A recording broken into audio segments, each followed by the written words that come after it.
G'day everyone and welcome back to Risky Rollers for another Codex review. I am Locky and today I'm joined by... Laurence. Oh yeah. So we're doing a bit of a different one this time around. We decided to group both the Knights books, Chaos and Imperial Knights, into the one video based on a few bits and pieces of discussion that there's not massive changes compared to some of the other books that have been coming out. So yeah, we just thought we'd roll it all into one. For those of you who haven't watched a review, I'll just give you a quick rundown on the structure and how we do it. We basically cover any key army changes, i.e., mono-faction bonuses or any of those kinds of things. And then we go into little things that we think are relevant. We'll usually pick one or two chapter tactics, or in this case, households. And then we'll pick, one or two warlord traits, one or two relics, and then some couple data sheets, anything that's overly significant that needs to be mentioned, and anything that we think personally is of value or is quite strong or cool, whatever. But there's no quite strong here. No, yeah, no. Don't want to put too much foreboding into it, but yeah, not really. And then finally, we'll just give our thoughts on all of it together. I think, and then we'll start with Chaos Knights. So, as always, big thanks to Tim over at Dice Arcade for all of your model and hobby and card and anything needs. Be sure to hit him up.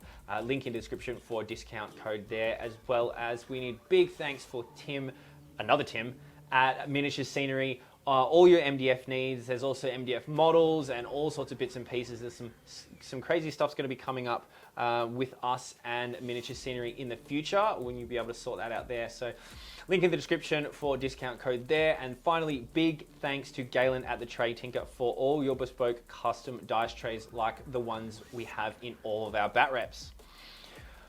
Are you ready? That's a big intro. Right, so we'll start with the Chaos Knights. Okay.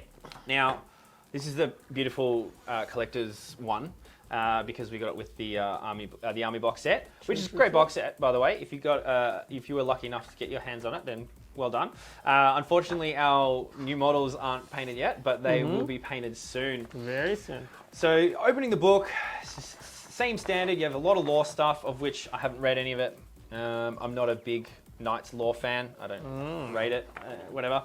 But there are some cool images. They go into sort of each household and yada, yada, yada. Like always, it's more or less rinse and repeat. Once you get through that, you get into the rules section. So there are a couple things that I think are noteworthy, and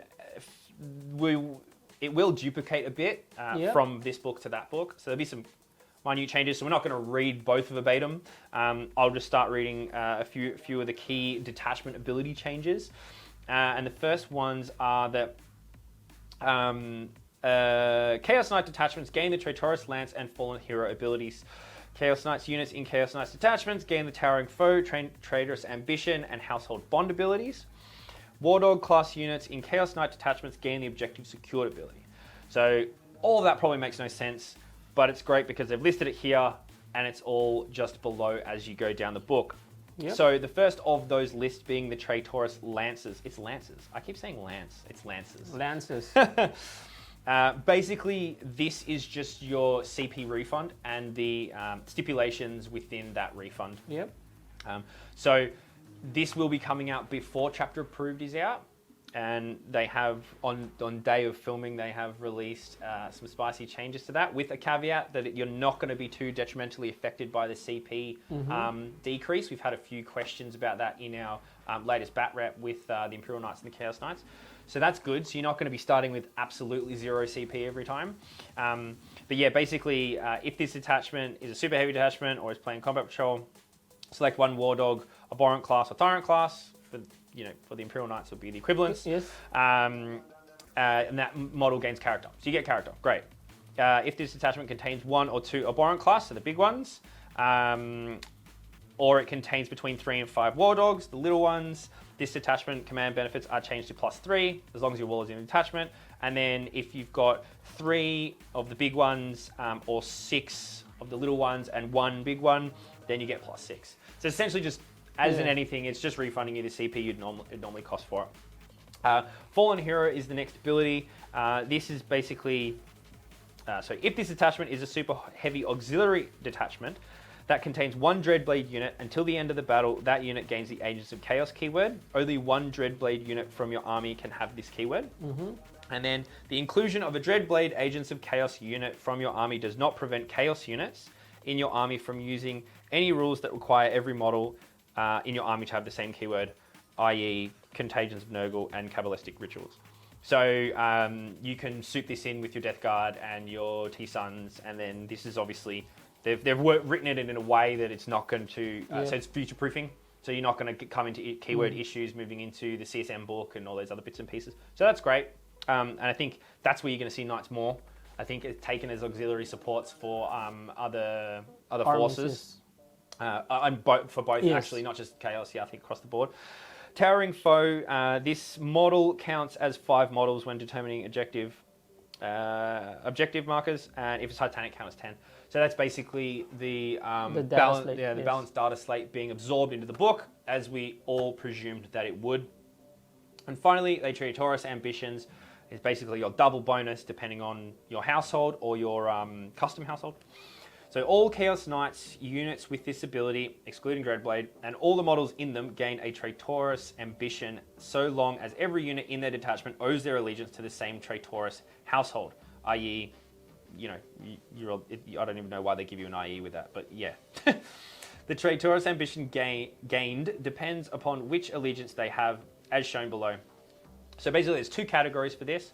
First one is Iconoclast Household, and the second one is Infernal Household, and they just give 2 different buffs. So the Iconoclast Household is called Conquerors Without Mercy, and basically each time a model with this ambition fights, if it made a charge move, was charged, or performed a heroic intervention this turn, then until the fight is resolved, add 1 to attacks characteristics of this model and improve AP for all melee attacks by 1.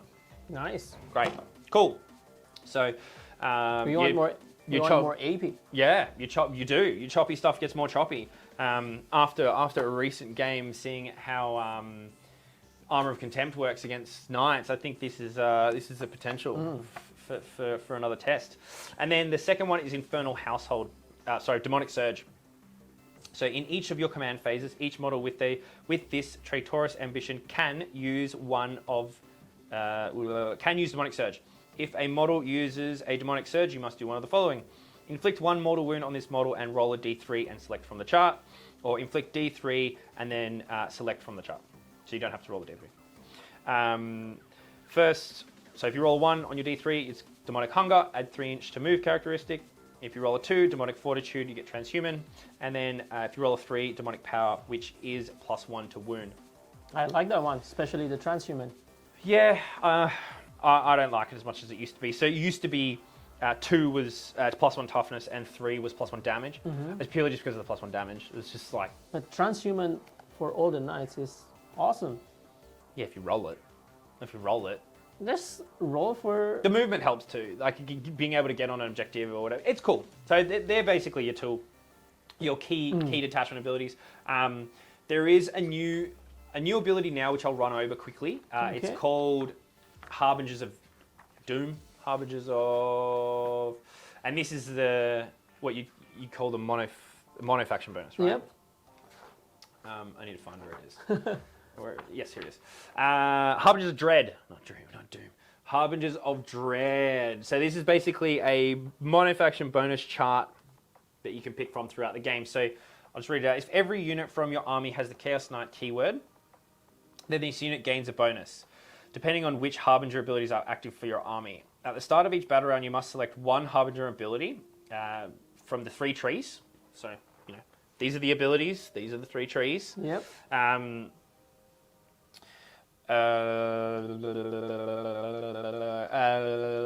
the corresponding choices for the battle round in the table. Yes. So during the 1st and 5th battle rounds, you must select from the Doom chart category.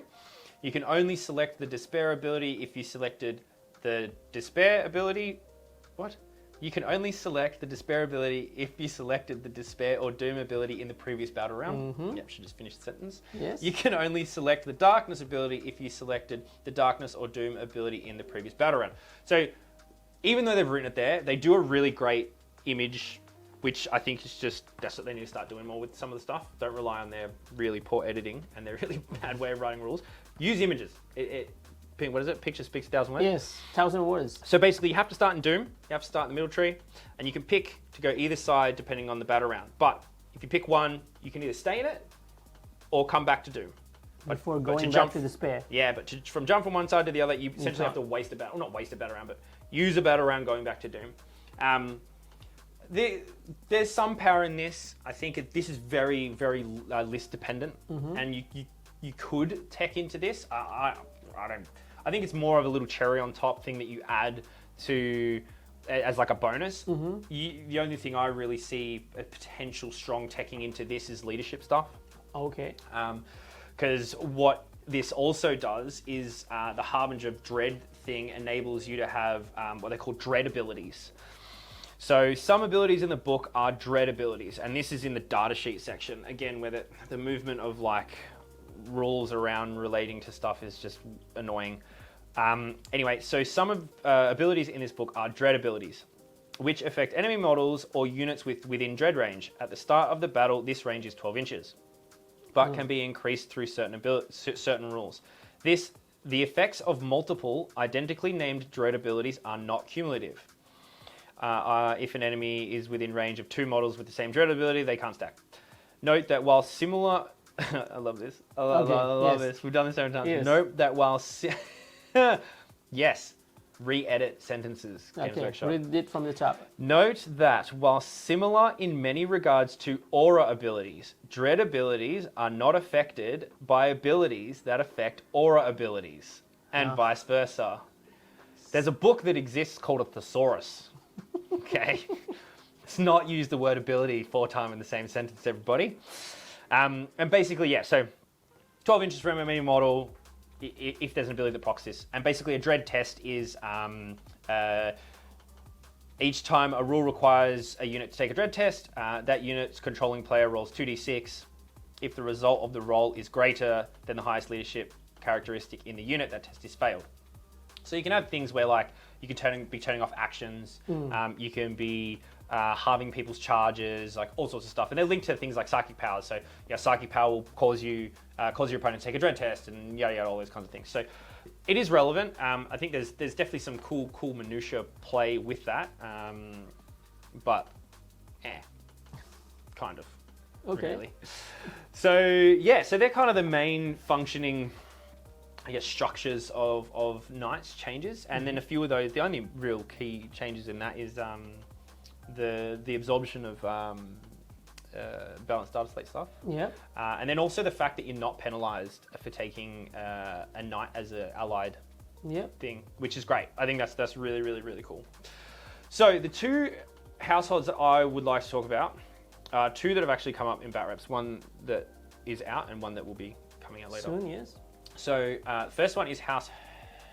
No, it's not. That's not the one. That's not the one. There. No, this one. No, this one. No. Oh yeah, Vectrix. This Vectrix. one, yes. Yeah. So House Vectrix. This I think is if you want to build a crazy OP shooting list, or not OP, but a really strong shooting list. I think this is the household for you. So this is a Traitor. Sorry, this is a Demonic Surge house. So basically, each house will be under a category of Iconoclast or Dread. Is it the same for you guys, right? Yes. Yeah. We have the same, but of course different namings. Yeah. So Demonic Surge, you have the chart available to you. And the household bond is each time a model with this bond is selected to shoot, you can reroll 1 hit roll and 1 wound roll when resolving that model's attacks. That's great. Good. Great for things like your thermal cannons. Great for things like your laser destructors, your melter spears. There's volcano cannons or whatever the laser equivalent. destructor. Later on, you would tell me what damage is it. Oh, it's awesome. It's so good. I think it's great. It's cool. The stratagem is use this stratagem when a House Vectrix model. You just ignore all ballistic skill modifiers when making a range attack for 1 CP. That's also amazing. The Warlord trait I think is really good. Also, if this Warlord is a Wardog, if it is a Wardog class model, add 1 to its wound characteristics. If this Warlord is Titanic, add 2. And at the start of each of your command phases, this Warlord regains D3 lost wounds. So that's cool. I think it's really cool. It's annoying we don't have anything like Dark Mechanicum, which I still don't understand, where, like the copy of... The Mechanicus one? Yeah, like the Mechanicus one where you can just get wounds back, but this is I guess a D grade version of that because it's only on 1, but it's powerful and it comes up. And then finally, the relic is Heretic Power Core, so plus 2 inches to the movement, and then each time the bearer makes a melee attack, unless the attack is made using a sweep profile of a melee weapon, add 1 to the damage characteristic. Why have that last bit? Just say add 1 to damage. Like, it'd be damage 3 on your sweeps. That'd be awesome. That would just be super cool. So maybe that would be too overpowered then at that point. I like that because we want rerolls. Yeah, but also you can build it in like we did in the bat rep, or like I did in the list for the bat rep, where you're relying on minimal shot weapons, so you can get your reliability. And the fact that it's and wound roll, like a lot of them that come out, it's like 1 or, you know, but the fact that you can get both is, I think it's premium. It's really, really cool. And the other one that I do really like is House Comentus. House Comentus. So this is also Demonic Surge. The reason why I like this one is because it just doubles down on the Demonic Surge chart. It really makes you super efficient, or, you know, yeah, it does. Makes you really efficient with that chart, so you can sort of tech into that. So the Profane Symbiosis is the bond. So each time a model with this bond uses Demonic Surge, which you're pretty much going to be doing every turn, if you choose to inflict one mortal wound, you can re-roll the D3 when determining from the chart. And then if you choose to inflict D3, you can just select 2. So that's really, really cool, because there's a relic that I'll get to later on that I'll also mention, which can negate on two ups. If you're Demonic Surge, you just ignore the wounds. So you essentially just picking 2 every time, and you're not taking any mortals. It's really cool. Their strat for 1 CP is Encircling Hounds. So use this stratagem in the movement phase. If you have War Dog unit from your army that's been in strat reserves, it can come a turn early. So you can have turn 1 off the side of the board. Really cool. The Warlord trait is Dread Hunter. I think this is also really strong Warlord trait. Use it in a battle, and it can be pretty devastating. So once per battle. It is once per battle, that sucks. Normally I avoid once per battles, but I think this one is pretty strong. Okay. At the start of the shooting phase, this Warlord can make a killing strike. If it does so, select 1 ranged weapon this Warlord is equipped with. Until the end of the phase, each time an attack is made with that weapon, you can re-roll the hit roll, and you can re-roll the wound roll and add 1 to damage. Okay. So I wish you could do it more than once, but it's still cool. That one turn you need that one thing dead, it's going to be dead. And then Demonic Strike is their relic, which is House Comentus Terror Shade model. At the start of each of your shooting phase, select 1 enemy unit within 18 inches of the bearer until the end of the turn. Each time a ranged attack is made by the bearer against that enemy unit, improve the AP by 1. That's actually pretty good. Yep. I poo-pooed that before, but actually when I reread that, that's actually good. It means you can just negate that Armor of Contempt every time. So that's cool. That's cool. I really like those 2. I think they're my favorite. I haven't built into many more yet, but we're going to be doing a few more bat reps with the Chaos Knights for sure, and I will be changing up a little bit and showcasing more armages. The Iconoclast one for sure. More War Dogs for you. So Dread Household. The next page is your custom households, and this is obviously where you pick your Dreadblade stuff from as well. These are your Fellbonds. So one of the ones I think is really, really cool is Hellforge Construction. So each time an attack with a strength characteristic of 7 or less is allocated to the model with this Fellbond, -1 damage. So the cool thing with this is it's not like Ramshackle with Orcs, which is ranged only, I'm pretty sure. Okay. It might be. Correct me if I'm wrong in the comments, but I'm pretty sure it's ranged only. This is just across the board. So even if you are going to come in and get slapped by whatever, like -1 damage is just great. So being able to leverage it in any way is amazing. So I really like that one. There's a whole way, and you can tech into this. I'm not going to go through all of it right now. Stratagems as well. I'm not even going to touch them because there's not a lot of great ones. The stratagems. I heard you don't have the Rotate Iron Shields? No, we have Rotate Iron Shields. We don't have Auto Explode. So Auto Explode got removed, but we have one that you pay a premium for. So we have we can get up on a 4+ with D3 wounds back, with 3 wounds remaining back, just in our generic book where yours is tied to the house. Yes, but so, is that one strat per game, or you can use that like every other phase, like one of your Titanic model died on a shooting phase, and then another one on the fighting phase, can you resurrect him? It should be once per game, I suppose. Yeah, once per battle. Oh, Yeah. And also you have to be a Chaos Pantheon Undivided, which we'll get to in a second. Okay. But you're pretty much always going to have one of them in your army anyway, because the buffs for them are awesome. So the only other thing I'll note about the strats is there's a lot more linear power support stratagems, i.e. your blue ones, for War Dogs. It's all War Dogs, pretty much. So they seem to be kind of, even the book in itself is very much around maybe one or two big knights supported by a lot of little ones. And I think sort of the same. I think they want us to buy more little ones or War Dogs. And that's cool, like especially in the Chaos book, because of all the variations in the War Dog data sheets, which we'll get to later. It's fine, like it's great. I think it's a really cool way. It gives you a lot of flavor and a lot of changes it up. So yeah. But what I will get into is the favor of the Dark Gods. Okay. So this is your Knights paid points section. You know, this is your chapter master. This is your chief apothecary, whatever. So basically, this works where you have 3 different abilities per god. So all 5 of them, because you have one of Undivided, or the Pantheon, like the everyone, the word bearers one. And the points will vary based on which size knight it's on. So the few that I will mention, I'll only probably go through 3 of them. One of them is the Pyrothrone. I think this just goes really well with the new Abominant. There's a few things that go really well with the new Abominant, which you would have seen in the latest back wrap as well. Yep. So for each of these, you gain the keyword that it's related to the gods. So, you know, if it's one from the Khorne one, you gain Khorne, Tzeentch, I'm not going to read all those out. But basically, if this model is not a Knight Abominant, it gains the Psychic keyword, and it can manifest 1 psychic power and attempt to deny 1 psychic power. It knows Smite and 1 power from the discipline. If it is a Knight Abominant, it knows 1 additional psychic power from the Warpstorm discipline, and it can attempt to manifest 1 additional power. So basically, you can make 2 psychers in your knight list. You can, yeah, or just make 1 super strong, Abominant. And basically, you have. I think I like to call it an active and a passive ability. The passive one being what I just read out, and then you have an active ability which you have to proc. So that is, it's called the favored ability. In each of your psychic phase, you can reroll 1 psychic test taken for this model. That's a bit but it's more for the doubling down on the passive one.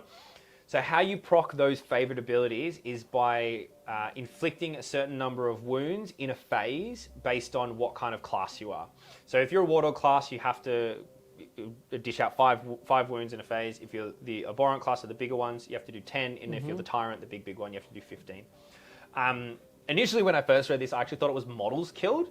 And I was like, oh, yeah, that's pretty easy. Then played it like that. I was like, that is hard. And then I'm like, hold on, that makes no sense. And I reread it, and I'm like, oh, it's wounds. Like, oh, it's super easy. Like, it actually is, like, really easy. You pick your targets right, and you build it in right with which ones you want to be doing certain tasks, and you can get pretty much every time.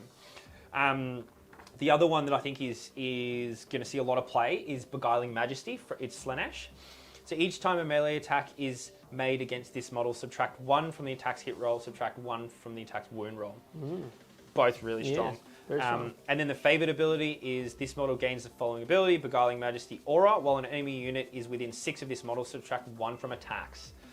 So, you know, chucking this on a Rampager and just yeeting it up the board, or, you know, one of the new Carnivores or something, and just, yeah, it's cool. I think that's really flavorful. And then I'm going to actually mention the 2 from the Pantheon, because I did say they're pretty much going to be auto takes, I reckon, or at least one of them. The first one is Mark of the Dread Knight. Each time it's a 6-up Feel No Pain, basically, and then your favorite ability is a 5-up Feel No Pain. So yeah, it's just strong. It's just really strong, and especially because the Abominant has a 5-up Feel No Pain power, so you can essentially just have 2 knights rocking around with 5-up Feel No Pains. It's just really, really irritating. And then the second one is Blessings of the Dark Master. So each time an attack is made against this model, your opponent cannot reroll the hit roll, the wound roll, or the damage roll. Okay. Awesome. And then the favorite ability is just permanent transhuman. It's not as strong. Sometimes I feel like some of them should be the other way around because the passive ones just seem like that no reroll is just so much stronger than transhuman. But yeah, they're really cool. And I like this because, you know, there's Nurgle and everything else. There's so much, I guess, lore sense built into this. Like it feels... like fluff. Yeah. Fluff meeting yeah, rules, which is cool. Which is like we've said in a lot of our other reviews, that it seems that they're really focusing on doing. And good job. Hit it out of the park. Warlord traits, they haven't really changed. I don't think, even at all. Yeah. The only ones I think remotely noteworthy are Eager for Kill for like +1 advance and charge, and then Infernal Quest for Obsec. I'm not even going to mention any others because it meh. Warp Storm Discipline, like I said, the one for the 5-up Feel No Pain is great. There's 3 Witchfires, so you can tech into building a quite heavy mortal wound dumping. They're not crazy. It's not Thousand Suns or Tyrannid level mortal wounds, but you can still get probably on a good turn like 8 or 9, or sorry, like not even 12 actually. So wow. So which is pretty good for a knight, like getting through, because there's not a lot of AP in the shooting and stuff, getting through things like Blade Guard or like, you know, other really tough units. The relics, there is a couple that I think are really cool. The first one is the Daemonis, because you've talked about that before. Yes. That one, if you've seen the Bat Rat, you've seen that used to great effect with House Vetrix. So this is replaces the Laser Destructor on the... I can't remember which model has it. Not the Despoiler. I don't know. Can't remember. Desecrator. Yeah. I think. I don't know. Anyway, it doesn't matter. Range 72, heavy 3, strength 16, AP neg 5, and damage D3 plus 6. D3 plus 6. So the relic gives it an extra shot. It gives it an extra 2 pips of strength, and it gives it an extra pip of AP. Minus 5 AP. D3 plus 6. D3 plus 6. Wow. And so with Vetrix, when you go in 3 shots, hitting on threes, there's a strat for reroll 1, so you can have 3s, rerolling 1s. And then you're reroll and then, for the house. And then you reroll the other one, and then, you're pretty much wounding knights on 2s, wounding anything in the game on 2s. It's awesome. And then the other one was... there's a few. So there's Panoply of the Cursed Knights, giving a 2-up save. A Twisted Mask, which is the other kind of tech in with the Abominant, sorry, where the bearer knows 1 additional psychic power and +1 to cast. So you can get an Abominant knowing 4, casting 3, knowing 4 plus smite, casting 3, and +1 to cast. So that's cool. I think that's really cool. You got your standard thing. You got like your gauntlet of your gauntlet thing. Oh, this was the other one, the Blasphemous Engine. So this is what I was saying before regarding if you're running, say, House Commentus or something that's doubling down onto your Demonic Surge trait, Traitorous Ambition. So each time the bearer would lose a wound as a result of a mortal wound while using the Demonic Surge Traitorous Ambition, roll a d6 on a 2-up, it's not lost. And then the bearer is considered to have double the amount of wounds remaining for the purposes of determining characteristics on his profile. That in itself is also really strong, meaning that you need to take 18 wounds off it to bracket it. So that helps. I think that's all to say. That's right. Well, it depends. I think if you're not now, not in chapter approved it isn't, but pre-chapter approved for sure. Now it's tough. It's tough. It's going to be because I think there's a lot of good relics in this. I like the relic section. I can't argue with it. There's a great secondary. It's a Shadow Operations, which is really good. It gives knights that extra spot, and you have one too. Yeah, we have one too. If you're unsure, it's just that one thing you take, especially if you got War Dogs as well, it's just, go and do it. It's basically... An action? It's Shadow Operations, so it's an action. It's very similar to Spread Sickness, but there's one key point which I think is worth noting on how it functions. So one Chaos Knight from your army can start to perform this action at the end of the morale phase. Note that it's of the morale phase, not yours. You can do it at the end of your opponent's morale phase, which is spicy. If it is in range of an objective marker that has not already been cursed by your army. A unit cannot start this action while there are any enemy units in range of the same objective marker. The action is completed at the end of your next psychic phase. provided the unit performing it is still within range of the same objective marker. So that means you kind of have to, because it's psychic phase, not move like end of your command phase or anything, you have to stay there for your next movement phase. But it's not going to stop you from shooting that next turn and all those other things. You can do it at the end of your opponent's turn.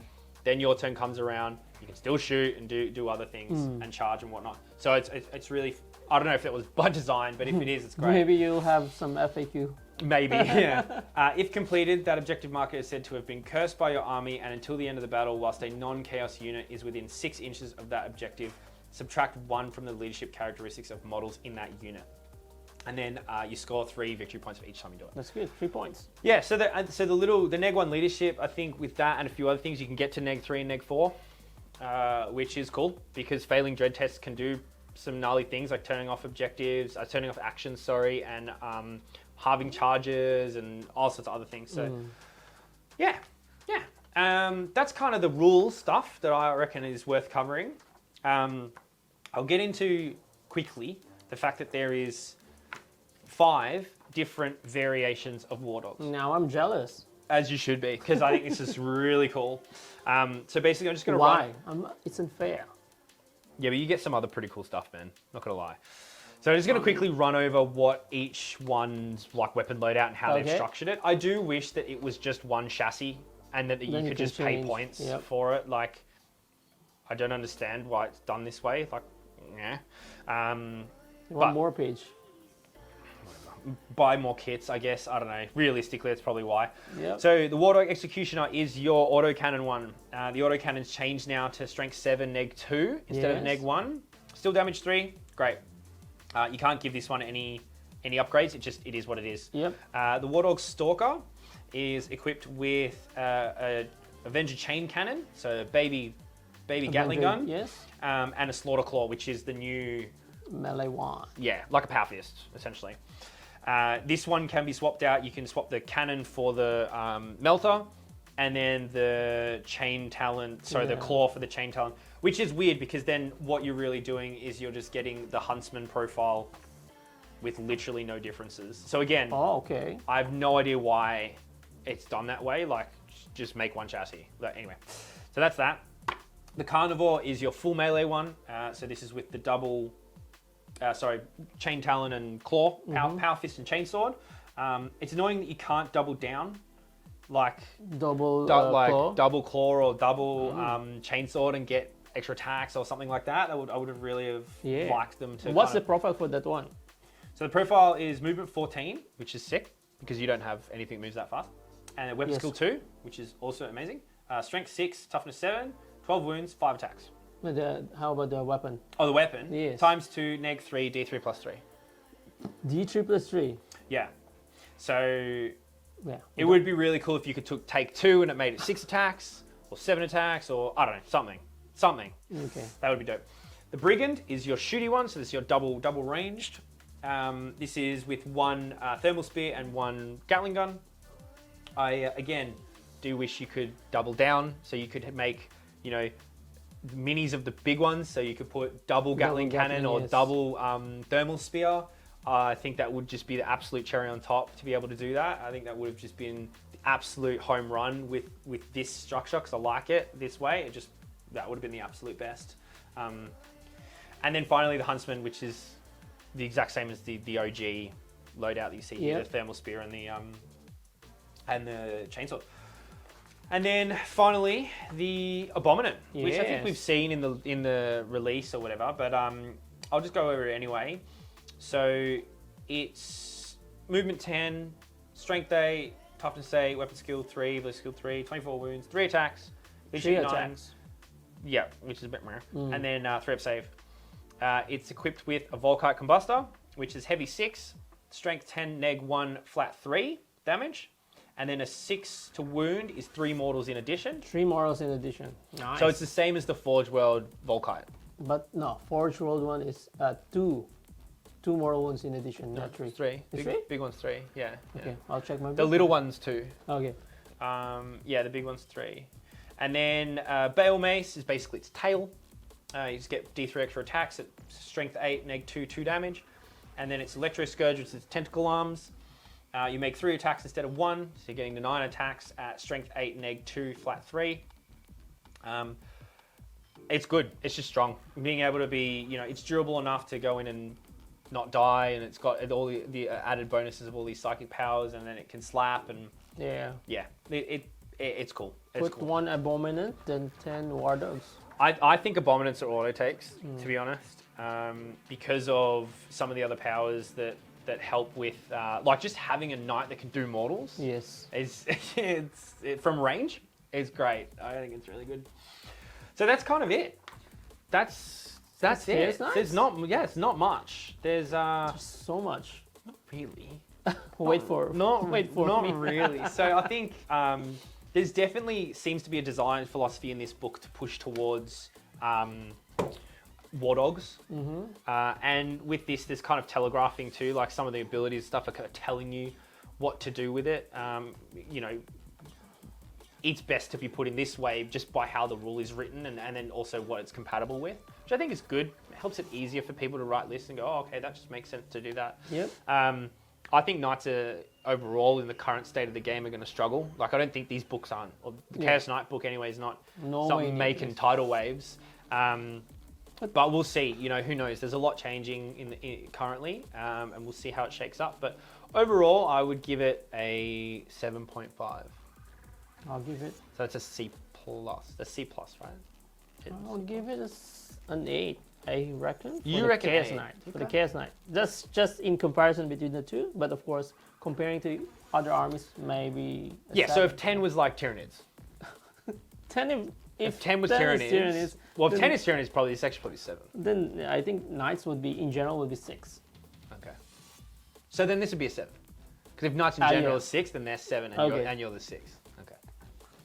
Cool. Cool. Yeah. So that's kind of the book. If you guys have any thoughts on how you play Chaos Knights or things that you like about it, be sure to chuck it in the description. Let us know. Start the conversation about it all. And Knights, Imperial Knights now. All right.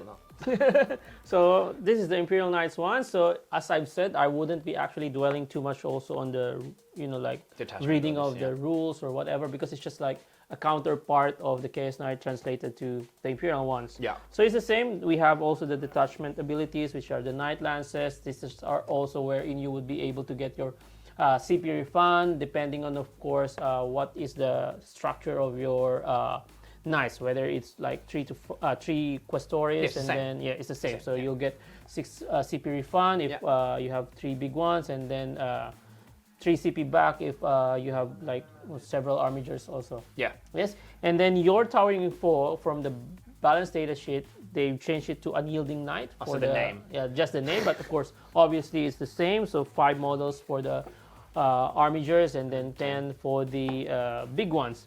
So also in the previous books, we of course also have our Questor Allegiance Oaths, which is the Mechanicus one and the Imperialis one. So it's almost the same, except they given as additional bullet of bonus. Okay. Right? So Mechanicus one, before you always heal a wound at the start of your round, or at the start of your turn rather. Yep. And then this time, so all the big ones, the Questoris ones, you are having +2 wounds. So meaning to say they are already 26, which is of course very tasty. That's cool.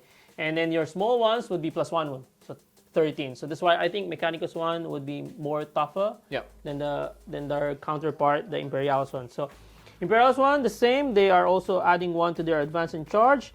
And then, but this time, when you pile in or consolidate, you gain additional 1 inch of movement. So you pile in 4, consolidate 4. So which is also very spicy, especially those. Considering how big your bases are and stuff as well, that's pretty good. Yes, because I think it's also just like because they reduced the movement of the Knights, so it's just they did, just +1. So what is +1 with -2? Hey, ones count. Doesn't. Doesn't. No. Okay, so now moving on to the household. So it's literally the same. So I would just like maybe mention some of my favorite households. One for the Imperialis one, and then one for the Mechanicus one. So this is a Griffith one. So at least they were given some love this time. Okay. So before their household trait was +1 attack when they charge or gets heroic when they do heroic intervention. So now It is also when they charge, was charged, or also when they do heroic intervention. So +1 attack, which is very, very good in a Knight Gallant. And then their Warlord trait, it's called Master of the Joust. So this one, the Warlord is eligible to advance and charge. That's good.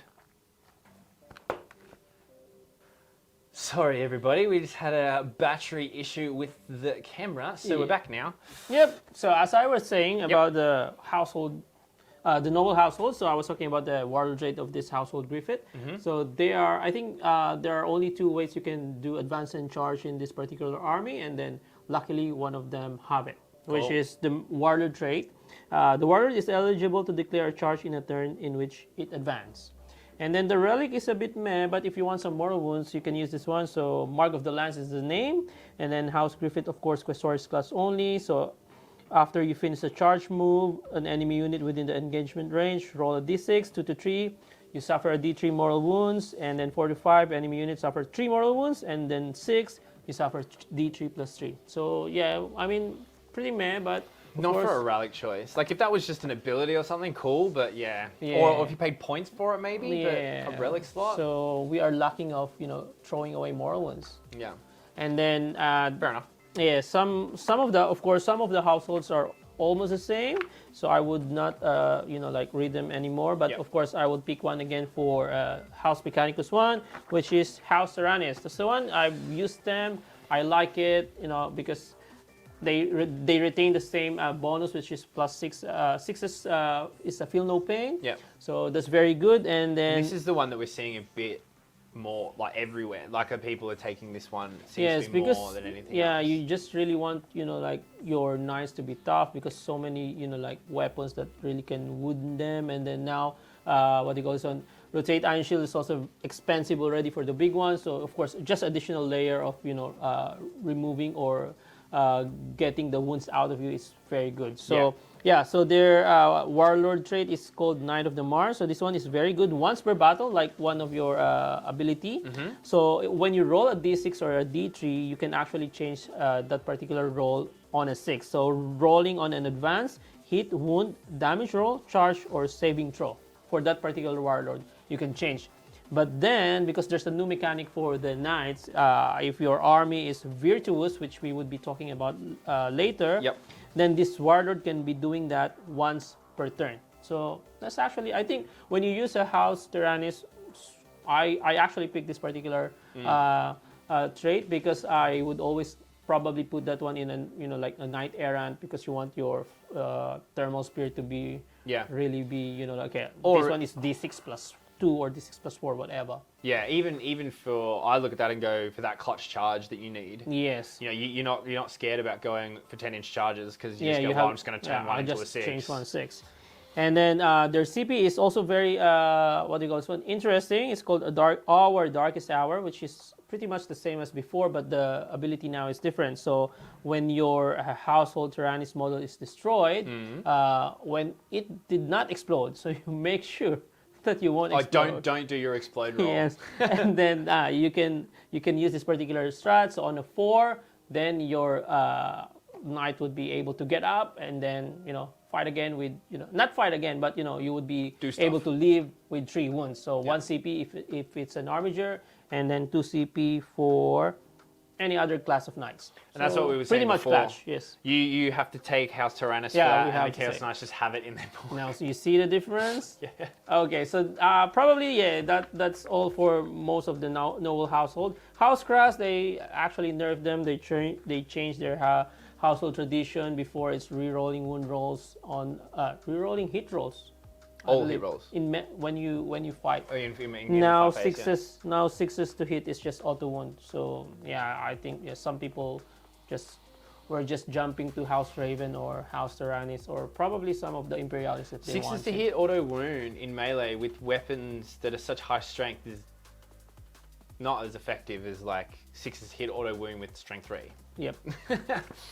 Okay, so yeah, now they also have their martial tradition if you want to be a free blade, and then they regroup those particular abilities to martial, Questor Imperialis Martial Tradition, and then Questor Mechanicus Martial Tradition, and then they have their own just for the Free Blade one. One interesting that I would want to say also is the Strike and Shield for the Questor Imperialis. It's interesting, but yeah, it's a bit meh because you will be getting Trans Hitman for melee. I love that Trans Hitman. But That's melee, so I mean, good. it's nice. It's nice also. But yeah, on melee. Yeah, sucks. Harley Quinns, right? Light. What do you call this one? The light one. Yeah. Minus one to hit. So that's why they are transcendment. So, but this one is melee. But that one's only in ranged as well. Then that's also transcendment for shooting. So it's nice actually if it's like just everywhere. Just Of course, it would be good if it was everywhere.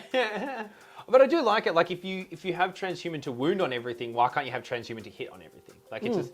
Yeah, it feels. So this is for the Questor Imperialis one, and then obviously for a House Mechanicus one, there's a household tradition wherein you can give a Warlord trait that becomes one knight would be transhuman. So that's why they are like, okay, this one should be like in this particular. Can you household. double up? No. You can't have. That's why you can't. You can't have trans hitman and transhuman. No, because this one is in Imperialis. That one is a household. But is there any other way to get transhuman? For Armiger, yes, it's a strat. I would let you know later, but it's a strat. So yeah, it's very clutch. It's 1 CP for so it's just like Space Marine. So you could have a turn where you have trans hitman and transhuman. But for one Armiger. Yeah, for one. Yeah, but who cares? But that's the one that you yeet. I like that. That's cool. Okay. That's cool. And then after this, household tradition, we go to stratagem. So as I've said, not much really changed. It's almost the same. They remove already the advance in charge, which is full called tilt. We lost that as well, tilt. I think, which is annoying. There's still a full tilt, but I think it's just auto 6 advance. Yeah. Yes, 6. Correct. That sucks.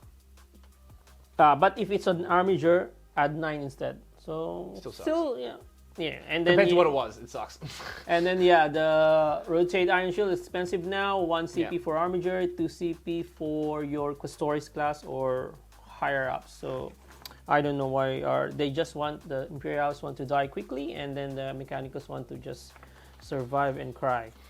Okay, so there's also one way that you can give additional Warlord trait to your Warlord or character. So it's called the Knight Baron. So yeah, normally that's rinse and repeat for everyone. Yeah. And then standard. Basically all the same, and then we are going to. So this one is a new mechanic, Exalted Core. So it's just like your Holy Order for Mechanicus, wherein you give additional buffs to your character. This is your points one? So this is the points one. Yeah. So this would be the same as the Favor of the Dark Gods. Yes, for the Chaos ones. yes, correct. So they also divided this into 2, one for the Imperials one for the Mechanicus one. This one is just like your knightly, or what do you call it, court order, your position. So if you've taken Imperialis, you only have a certain ones that you can take. Yeah, but there's a lot. Like you have 5 choices for each. So like for Imperialis, 10 choices for High everyone. Monarch, Master of Justice, Monarch Sword. That's annoying. Yes, I think. I can see why people would find that annoying. With the Chaos one, you have, 3 times, but you have 15 options. So there's one more transhuman rather then here only got for 5. the Exalted Court. Transhuman. If you're a gatekeeper, then you're a transhuman. Oh. So you can be a transhuman and a trans hitman if you're in Melee. No, the transhuman is transhuman. Yeah, no, but the trans hitman's melee. Yeah, but if you would choose that particular martial tradition, then all your knights would be trans hitman, and then one particular knight would be also transhuman, which is good. But and then you spend the 1 CP on the other armor to get trans hitman. that's good. That's good. I like it.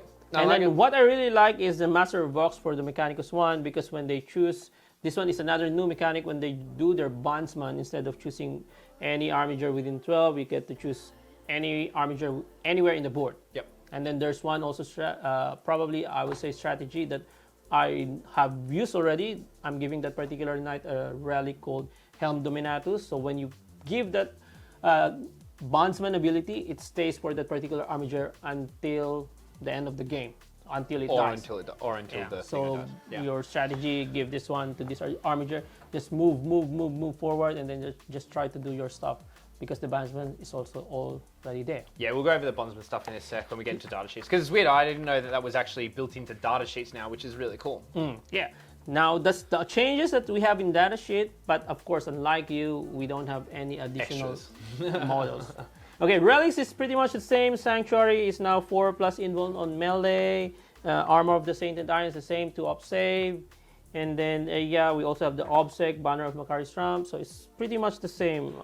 One new one is the Mentor Seal because now you have a Psyker. Now we have a litanies, chaplains. Chaplain. We can also we chant. we can chant. You we do prayers. Give litany. You do prayers. You And pray then we have to each other. some litany which is very spicy. Okay, so before that, warlord traits is also the same. We only have 6 now. Lance Rider is also good because plus 2 inches of movement. No, Revered Knight's cool. Revered Knight, it should be fight last. It should be give somebody fight last because fight first is not important. Yeah, fight first sucks. Yeah, but then at least if this warlord is, it's there, you get additional honor points, which again we would be talking about later. Yep. Because honor points is important. We want to be honored. Very. Okay, one cool about those knightly teaching that I'm talking about is litanies. Yeah, so only the preceptor can be able to do this one, or if you grant somebody a relic of that mentor seal, then of course you can recite that particular litany. So can you have 2? Yeah. So you have 2 chaplains in the thing. Yeah, so but because you see, preceptor, when you give that one, then when he recites his prayers, you can have this one on a 2-up.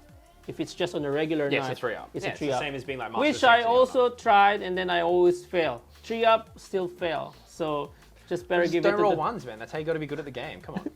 Okay, so one good knightly teachings is the virtue of courage, which is any armiger within 6 of this particular mentor, an unmodified hit roll of 6 gives you additional 1. Exploding sixes. So put up a lightning locks instead of exploding the 2s. Exploding 3 6, exploding Triple additional triple explosion. We want lots of lightning locks. 3 lightning locks, and then your questor. This preceptor is in between. Oh my god. So could you make the preceptor the one to be your trans hitman and transhuman? You can. You can. Yeah. You can. But yes, you can. Nah, because one of them's a relic. Oh no, it's points. It was the points. Oh, okay. But again, it's Questor Imperialis. So I'm not. There's, of course, I'm one. You see, it's House Griffith. So go Griffith. go Griffith. Okay, so we also have those, our chapter approved rules. It's also the same as,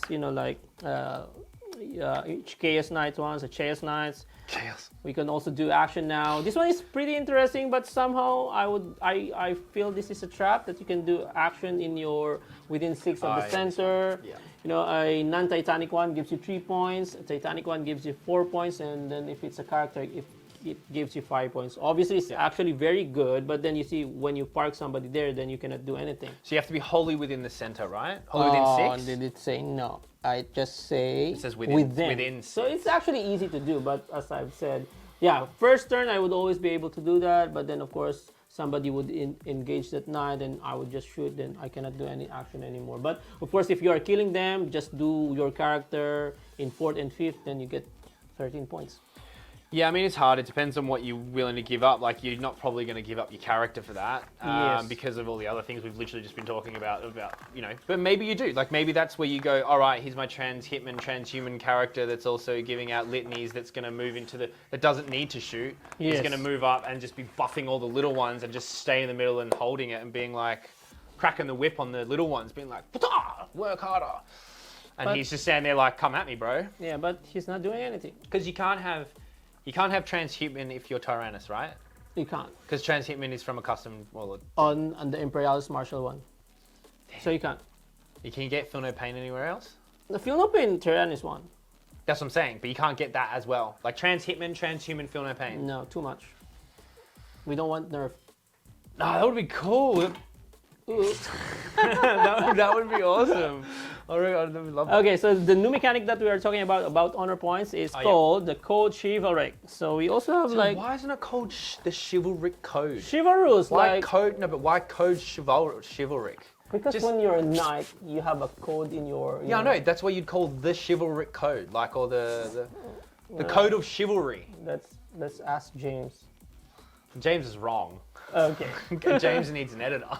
Okay, so for the Imperial Knights one, right, you promise something. This one, you need to promise 2 stuff before you even do your list. But yes, yeah, I was going to say cool. I was going to say that. So you cannot change them. Oh, this one I cannot do. I have to change. So you have to write the oaths that you choose. Yes. Or the codes that you choose. You have to pick them at list writing stage. Yes. That is AIDS. That sucks. But then, I mean, I would say it's very difficult for the knight to lose, not to lose honor points, but to be on a dishonored level. Okay, I would tell you the table structure, first. like how it works, yeah. So you start first with 1 honor point. Okay, so if you have 0 at the end of your round, you will be dishonored, and then you would not gain. So actually, there's no negative stuff. You would just not benefit about your honored ability and your virtuous ability. But you can't. Can you just passively lose them? Yes, if you're not doing something. That's why you see you need to promise and do stuff. Yeah. And then if you don't do stuff, then it would hurt you. Can you not do this? No, it's part of the rules. Do you have to? Yeah, because there's a code. Do you have to pick a thing? Yeah, because there's a code chivalric in the data But sheet. does it say you have to? If every Now unit I'm reading. You read that. Read it if you have to. Because if you have to, that really sucks. If every unit from the army has the Imperial Knights keywords, and all of those units are from the same novel, when you write the army list, you must also swear. There it is. Lame. See, I just read it now. Must. You must swear 2 oaths. Okay. Anyways, as I've said, So you have to pick 2. You have to pick 2 out of the 4 that are available. I'll give you 2, which is I think easy, and then we can discuss. We're going to disagree on the same one. Yes. So 1 to 4, it's honored, and 5 to 6, it's virtuous. So that's points that you score from this thing. Yes. Okay. Okay, let's pick the first one first. I think Defend the Realm is an auto-take because it gives you 2 CP if you are honored, so we need CP. So the only pledge that you have there is at the end of your turn, you must control more objective markers than your opponent does. So it's just like Stranglehold. So you just make sure that you control more, then you score 1 honored point. Okay, and then the negative one, they called it a troth. If at the end of your turn you control less objective markers than you did at the start of your turn. So it's not affected by how many your opponent, what do you call this one?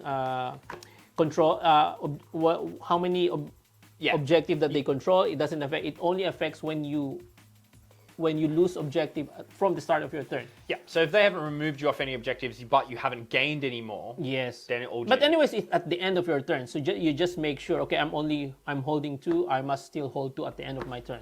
Yeah, to me, it's just frustrating because like sometimes you might want to actively leave an objective to go do something.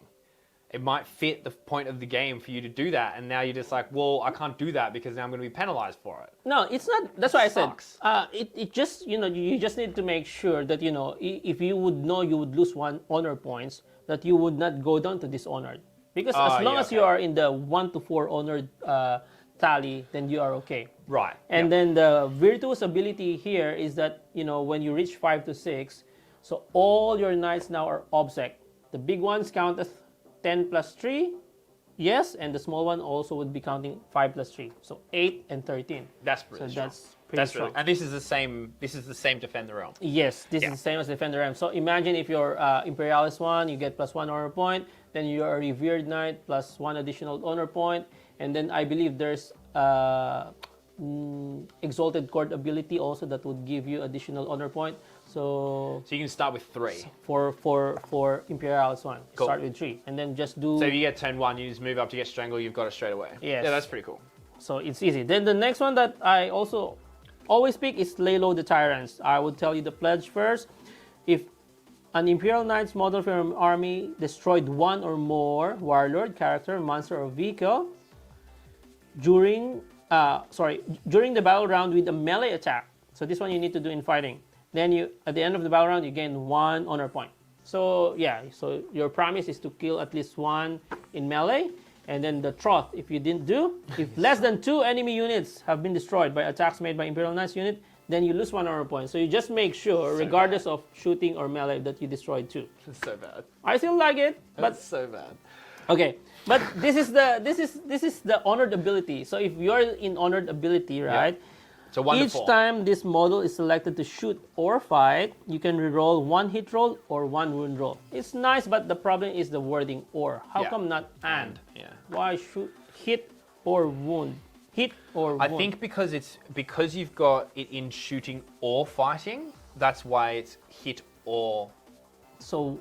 Because if it was in your shooting, you'd get both. If it was in your fight, you'd get both. But because you get the option, you're getting double options. Then maybe this one needs an FAQ on you can actually do both if you're shooting or both and in your no, fighting. It's too complicated for people to understand. They'll just mess that up and cheat. I also can't understand. But this one, I think this kind of telegraphs is again kind of what we were saying earlier that.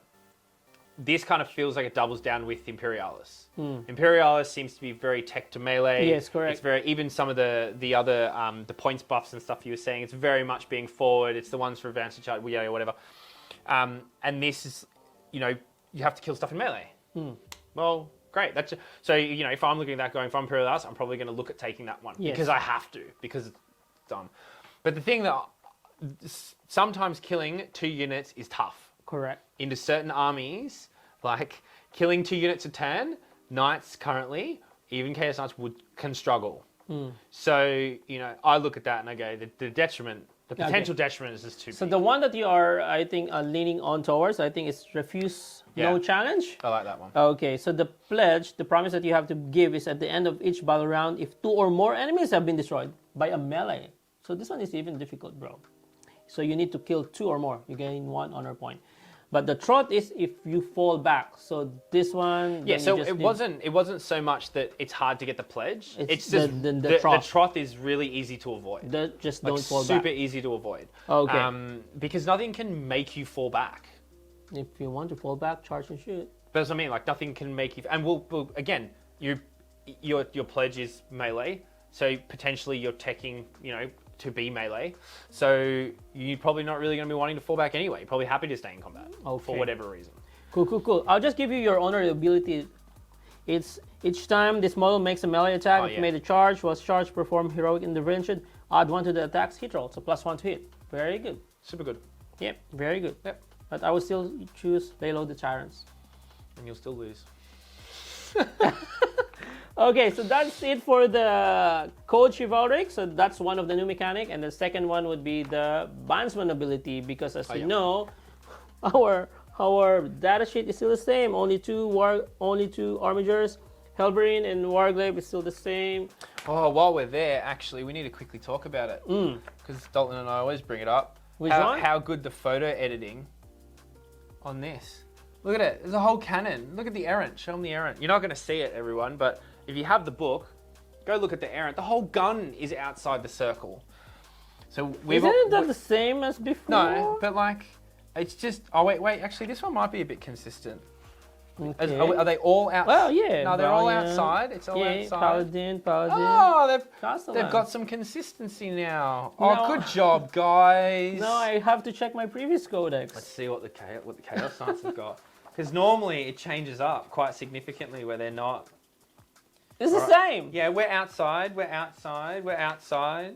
Okay. James, listen to us, everyone. Good job, team. Awesome. Well done. Oh, nah. They ballsed it. Abominant. Because it's a new one. Doesn't matter. Why is the image wholly inside the circle and all of the other ones are... It's the last I actually don't care as much. It's more... okay. Dalton really has a soft spot for it, but... Okay, cool. So I will just talk about, the Bondsman ability. So now they have given the Bondsman ability the Quaestorus one. So only the big ones, yeah? Only the big ones. Because they are the leader, and then this is my squadron, this is the one I'm giving you, and then do this. Move forward and kill. So the Knight Errant is the second way that you can advance in charge. So he gives any armiger within 12 of him. He picks. Advance in charge. But then if you are a Exalted Court member, then you get to choose 2. So that's nice. So you get 2 instances of advance in charge. Yeah, 2 armigers. So 2 armigers send them. So you could have 2 armigers with advance in charge with trans hitman and transhuman. Yes. That is cool. I like that a lot. And but you've only got your 1 attack. You don't have the double attack guys. We don't have. Damn. That sucks. Okay, Night Warden, the Bondsman ability is armiger now would be counted as 10 models. Even better. Super good. Crusader, weapon skill improve the weapon skill of your armiger to +1, so now you are hitting on 2s instead of 3s. Whatever. Gallant is, sorry, that's Shooting. ballistic skill. Sorry, Yeah, ballistic skill. Crusader because matters. shooty is ballistic Yeah. skill. Now Gallant is the one that gives Melee. you melee weapon skill +1, so hitting on 2s.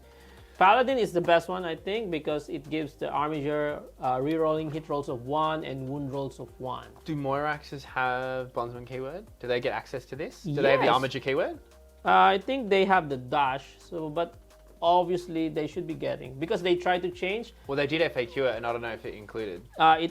They were included, but I think they still got that one wrong. Is the Bondsman for Armiger keyword? Yes, because you see, like this one is Armiger Dash class. I think the Moirax one is just Armiger class. But I mean, come on, guys. Because having Moiraxes hitting on 2s is pretty sick. Sorry, with lightning locks. Obviously. Yeah, but still -2 armor coup 10, -1, so -1 again. So I reckon we need more AP. Yeah, but with triple shots, with triple explodes, with the elite guy. Yeah, I mean wave of shot, yes, but come on, we give us some armor of contempt too. We're not talking about what you could have. We're talking about what you do have. That's why what And we do have. there is stuff there that's spicy. What we do have is not enough. What we do have is nothing. Okay, anyways, at least what I actually love now is that, before you're always seeing triple Magera. Yes, variety. Now you can see the Paladin back, you can see the Errant back, this kind of thing. So yeah, Dominus, they didn't receive some love, although the save now is 2+. But then yeah, they didn't give them anything. They don't have Bondsman or whatever. Yep. But I want this particular weapon, I'll tell you, Volcano Last. Before it's heavy D6, but this time it's D6 +8. So it's heavy D3. Heavy D3, 16 strength, the same -5 to your relic, but this one is D6 +8. Yours is what? D3 +6? This one D6 +8, but come on, it's Indominus 600+ points. Yeah, and it's D3, so the chances that you roll a 1, so the 1 in 3, where the 3 dice re-rolling ones is just still much more reliable. Yes. And then, yeah, unfortunately... And way less points, it's like 400 points. And unfortunately, there's no knights here. No new knights. And then that's the end of the Preceptor doesn't even get an image. Why? And what's the last this one is the character, Canis Rex, but he's only a free blade one, so you can't... Oh, is it a character? Yeah, Canis Rex is a character. Oh. Yeah, named characters more. Lame. Yeah, so that's it. So I reckon maybe I would grade them 6. I love the Knights, but then I'm not really sure if they should be in the... No, I'm not in the tournament scene. How would they perform? Maybe they would always be in the low tier. Well, I mean, I look at everything that you've read out there and I go, there's some pretty cool stuff. Yes, there's some pretty cool There's some stuff. cooler stuff than I reckon. I think there's... yeah. No, I think they are fun to play because of the new mechanics. This is now... That Bondsman thing is great. Yeah, it's fun. And it seems like that's saying like both books seem to have be written in a way where you're pushed for like the baby knights, the Armiger class. So. And one good thing also is because the book is like probably balanced. We won't be receiving any nerf in the next few months until we reach. Well, the other thing to consider is the chapter proof is right around the corner. So how that's going to change up just the whole state of the game because it's pretty much getting a massive overhaul. How knights are going to fit into that new game format and how that all structures. So we'll be covering all that with the chapter proof changes and showcasing both the Imperial Knights and the Chaos Knights in terms of how they fit. We'll try to be showcasing as many armies as we can with that as quick as we can. But yeah. So 6, you said? 6. 7? 6. Yeah. Okay. Overall, 6.5. 6.5. Yeah. Tyranids? 10. Love it. 11. Love it. Yeah. 15. Thanks for watching, everyone. Be sure to like and subscribe. Anything from Tim, both Tim's Miniature Scenery, Dice Arcade, all that good jazz. Jump on our Discord if you want to come be part of our ever-growing community. And big thanks to all our patrons who do support us so much. Thank you so much, and we'll see you with the CSM book. Bye. Bye.